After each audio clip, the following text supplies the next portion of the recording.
কৃষ্ণের নাম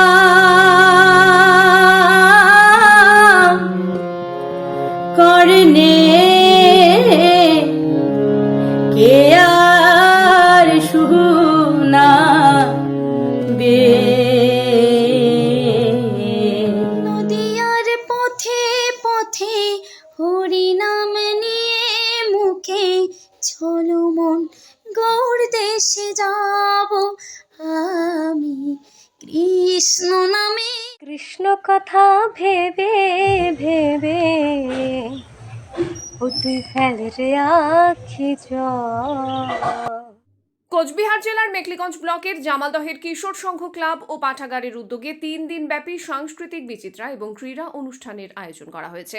188 নম্বর খারিজা গোপালপুরের নাগরা বর্মন নেতাজি বিদ্যাপীঠ স্কুল প্রাঙ্গণে আয়োজিত ওই অনুষ্ঠান শুরু হচ্ছে 28 ডিসেম্বর বৃহস্পতিবার, চলবে 30 ডিসেম্বর শনিবার পর্যন্ত। প্রথম দিনের অনুষ্ঠান সূচিতে রয়েছে সাফাই অভিযান, বৃক্ষরোপণ কর্মসূচি এবং 4 দলীয় শর্ট বাউন্ডারি প্রীতি ক্রিকেট ম্যাচ। দ্বিতীয় দিনে রয়েছে বসে আঁকো প্রতিযোগিতা, ধীর গতিতে সাইকেল চালানো প্রতিযোগিতা, আবৃত্তি, কুইজ, লোকনৃত্য এবং আমন্ত্রিত শিল্পীদের মনোজ্ঞ সাংস্কৃতিক অনুষ্ঠান। শেষ দিনে রয়েছে বিতর্ক প্রতিযোগিতা, পুরস্কার বিতরণী অনুষ্ঠান, সেই সঙ্গে প্রখ্যাত শিল্পী তুলসী সরকার ও অন্যান্যদের নিয়ে মিউজিক্যাল নাইট। নমস্কার। কিশোর সংঘ ক্লাব ও পাঠাগারের পরিচালনায় এবং ব্যবস্থাপনায় প্রতি বছরের ন্যায় এবারও আমরা এক বিরাট প্রতিযোগিতামূলক সাংস্কৃতিক এবং বিচিত্রা অনুষ্ঠানের আয়োজন করি। এই অনুষ্ঠানে আমরা সাধারণত দীপাবলি উৎসব উপলক্ষেই করে থাকি, কিন্তু এবার আমাদের সময়ের একটা ব্যস্ততার কারণে আমরা অনুষ্ঠানটাকে একটু পিছিয়ে নিয়েছি।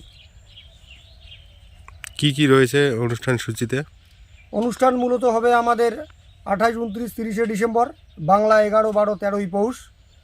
অনুষ্ঠানের শুরুতেই রয়েছে একদিনের 4 দলীয় ক্রিকেট টুর্নামেন্ট প্রতিযোগিতা, শর্ট বাউন্ডারি।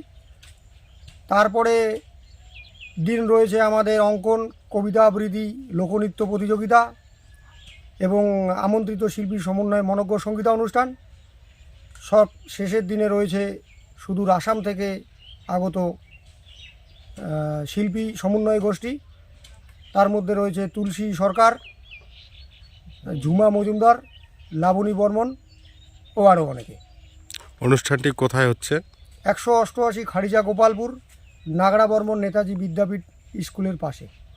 কাদের উদ্যোগে হচ্ছে? কিশোর সংঘ ক্লাব ও পাঠাগারের উদ্দীপনায় এবং 188 খারিজা গোপালপুর নিবাসী প্রতিবেশীদের উদ্যোগে। আপনার নাম এবং কোন দায়িত্বে রয়েছেন? আমি কমলচন্দ্র বর্মন, অনুষ্ঠান কমিটির চেয়ারম্যান, ক্লাব সম্পাদক।